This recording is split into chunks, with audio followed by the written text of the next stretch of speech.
एक रात राजा जनक सो रहे थे। तभी उन्हें सपना आता है कि कुछ दुश्मन उनके ऊपर हमला कर देते हैं, जिसकी वजह से उनका राज्यपाट सब उनसे छिन जाता है। बड़ी मुश्किल से अपनी जान बचा के भागे थे राजा। अब पहले एक दिन राजा थे, अब दर दर भटक रहे हैं। दर दर खाने पीने के लिए भटक रहे हैं, लोगों से मदद मांगते घूम रहे हैं कि कोई कुछ खाने को दे दो, बहुत दिन हो गए कुछ खाया नहीं।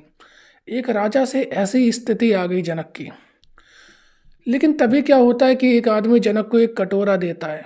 अब जैसे ही जनक कटोरा हाथ में थामते हैं, उनके हाथ से वो कटोरा भी छूट के गिर जाता है। और जैसे ही कटोरे की गिरने की आवाज़ होती है, जनक एकदम भड़बड़ा कर उठते हैं, अपने आसपास देखते हैं। तो उनके मन में एक संदेह आता है कि जो मैं ये देख रहा था ये सत्य था, या जो मैं अभी देख रहा हूँ ये सत्य है। अब जनक बहुत धार्मिक आदमी कई ऋषि मुनियों को बुलाते हैं, उनसे सवाल करते हैं कि आखिरकार सत्य क्या है, और क्या जो मैंने देखा वो होने वाला है, क्या सपने सत्य हो जाते हैं। तभी एक ऋषि ने उत्तर दिया कि नहीं महाराज, ना तो वो सत्य था ना ये सत्य है। जो अभी देख रहे हो ये भी सत्य कहाँ है। वो तो एक कटोरे की गिरने से, उसकी आवाज़ की वजह से तुम उठ तो जरूर गए हो, उस नींद से उठ गए हो जिस नींद में भी तुम नींद ले रहे थे। जिस सपने में तुम सपना देख रहे थे उस सपने से उठे हो। अभी इस जिंदगी में कटोरा गिरना बाकी है।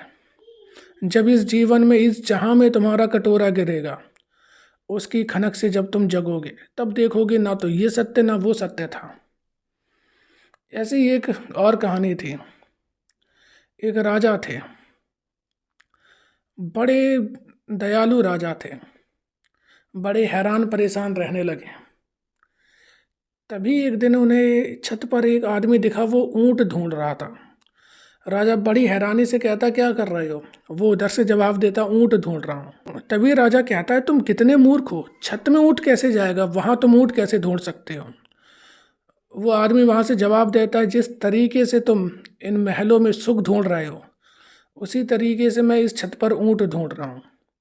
इतना कहकर आदमी भाग जाता है। राजा को लगता है, जान पड़ता है कि ये तो कोई ज्ञानी आदमी लगता है। उसके पीछे अपने सैनिक भेजते हैं लेकिन नहीं मिलता। कुछ दिन और बीत जाते हैं। एक दिन राजा अपने सिंहासन पर अकेला बैठा था, कोई ना था। तभी बाहर से थोड़ी शोर की आवाज़ सी आ रही थी। कोई बहस कर रहा था कि ये एक तो होटल है, यहाँ हमें जाने दो, रुकने दो, आज का दिन गुजारने दो। सैनिक उसे समझा रहा था कि ये राजघराना है, ये राजमहल है, इसका अपमान मत करो, तुम्हें दंड होगा। और राजा आवाज़ को पहचान लेता है कि ये तो वही आदमी था, उसे अंदर बुलाता है। तो वो कहता है राजा कि तुम इसका अपमान क्यों कर रहे हो, ये तो हमारा राजमहल है। वो कह रहा है ये तुम्हारा राजमहल कैसे हुआ, ये तुम्हारा हो भी कैसे सकता है। वो कहता है राजा कि ये मेरा ही है। वो आदमी कहता जब मैं पहले आया था यहाँ पर कोई और बैठा था। वो राजा कहता ये मेरे पिता बैठे थे यहाँ पर। वो कहता जब मैं उनसे भी पहले आया था तो कोई और बैठा था। वो कहता कि मेरे दादा बैठे थे। वो आदमी कहता कि जब मैं कुछ समय बाद आऊँगा तो यहाँ तुम्हारे बदले कोई और होगा।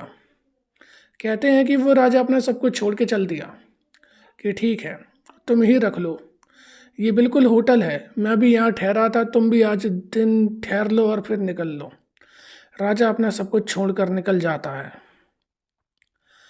इसी पर मैंने दो लाइन लिखी थी कि जय ये वही ठिकाना है जिसे कभी तुम अपना कहा करते थे।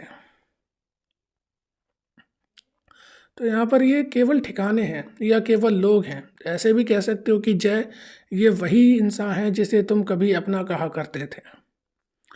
तो अपना कहने भर को कहना है, व्यवहारिक कहना है, और ये व्यवहारिक कहना एक दिन ख़त्म भी हो जाता है।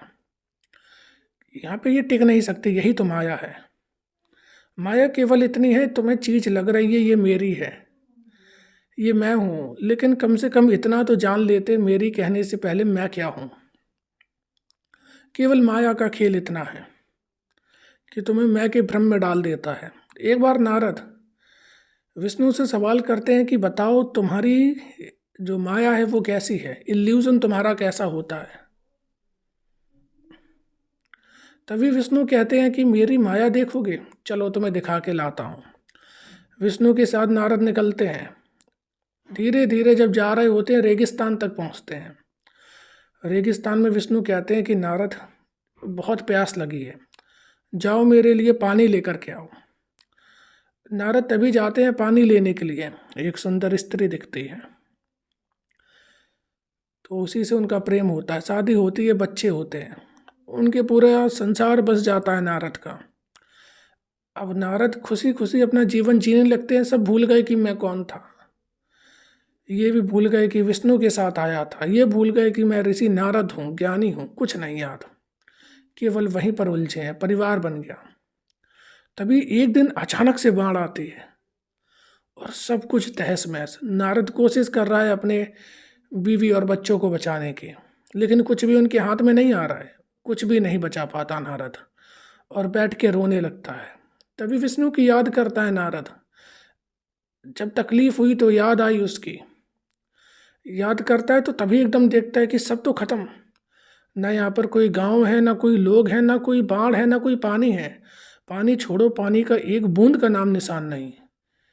ये तो वही रेगिस्तान है और विष्णु खड़े हैं। विष्णु कह रहा है कि पानी तो दे दो कम से कम, तुमसे मैंने पानी की कही थी।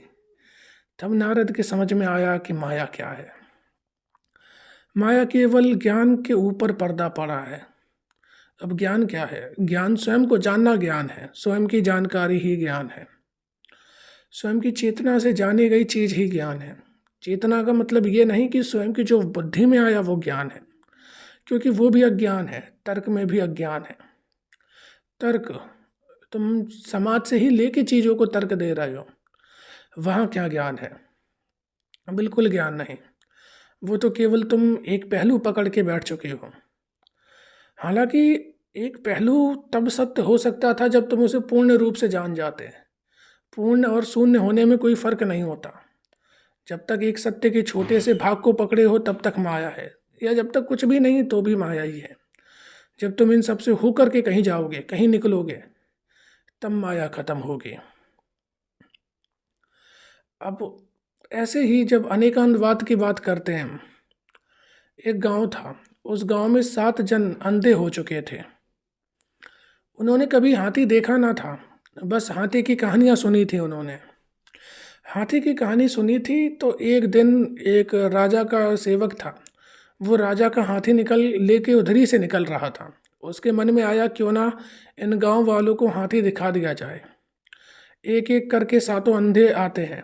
पहला अंधा आया, उसने हाथी की सूंड पकड़ी और कहा कि हाथी तो मोटी रस्सी जैसा है। दूसरा अंधा आता है, वो हाथी का पैर पकड़ता है और कहता है हाथी तो मजबूत खंबे की तरह है। तीसरा आता है, हाथी के कान पकड़ता है, कहता है हाथी तो कोई चपटी चीज की तरह होता है। चौथा अंधा आया, हाथी का पेट पकड़ता है, कहता है कि हाथी तो कोई मोटी चट्टान या ताकतवर दीवार की तरह होता है। ऐसे ही छठा अंधा आता है, हाथी की पूंछ पकड़ता है, कहता है कि ये हाथी तो वृक्ष की डाल की तरह होता है। अब 7वां अंधा आया, 7वां अंधे ने हाथी का दांत पकड़ा और कहा हाथी तो एक नुकीले भाले की तरह होता है। अब 7 के अपने अलग अलग अनुभव थे और जो कि सत्य थे। उनके लिए तो वो सत्य था, उन्होंने जो अनुभव करा वैसा कहा। अब सब लड़ने में लगे, सब अपनी बातें कहने में लगे कि ये मेरा है, ये ऐसा मेरा है। और ऐसे ही इसमें जैन स्यादवाद की बात करते हैं कि ज़्यादा सोचो मत, शायद लगा के बोल दो, क्योंकि ना तो तुम जानते हो ना हम जानते हो, कोई भी नहीं जानता है। तो जब नहीं जानते हो तो काय बीच में प्रोफेसर बनना है तुम्हें?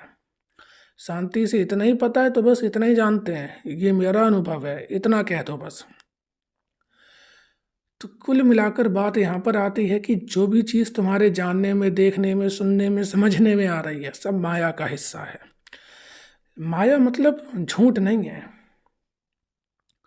माया केवल मिथ्या को जन्म दे रही है। माया बुद्ध के असत्य को जन्म दे रही है।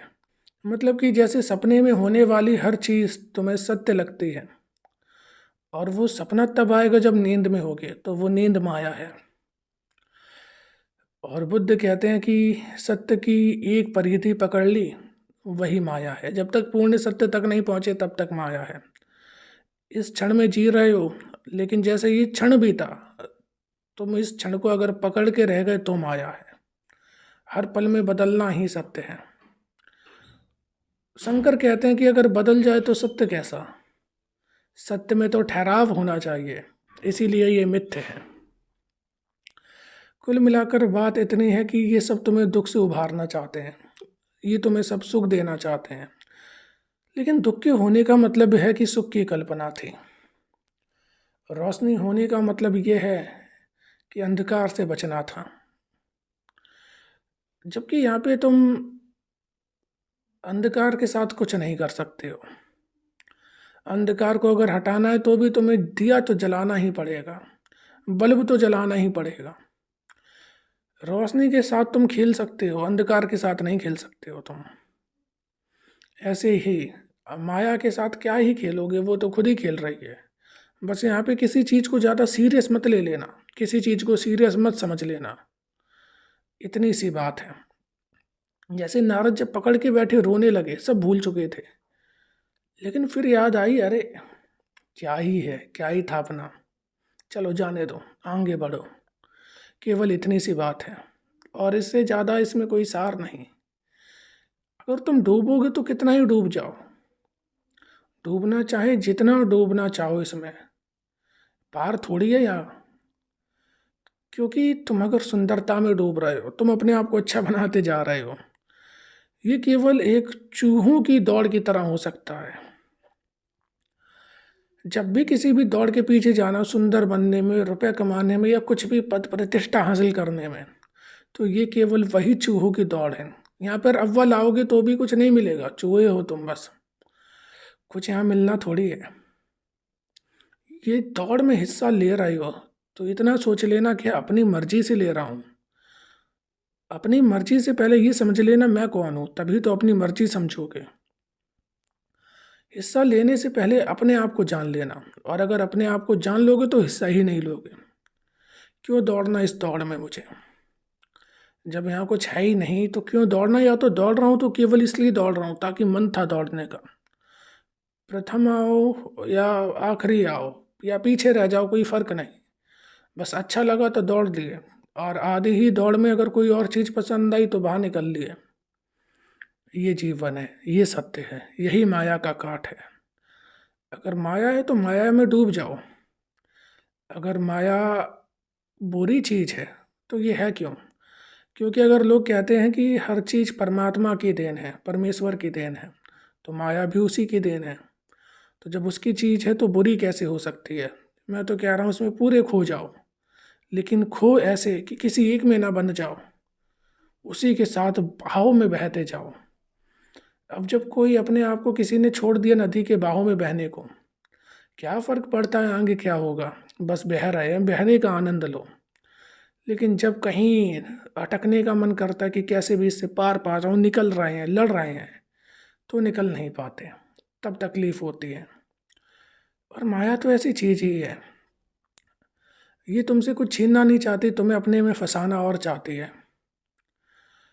लेकिन उसी में एक और दुख दे दिया, मौत का, कि यहाँ पे कोई चीज़ ना तो ये संसार छोड़ना चाहता है ना तुम इसे, लेकिन छुड़ा ये लेती है मौत। अगर यहाँ मौत ना होती तो कोई अध्यात्म की तरफ बिल्कुल नहीं आता कि ये चीज़ मिल रही है, अंत तो है ही नहीं, तो चलो करो मजे।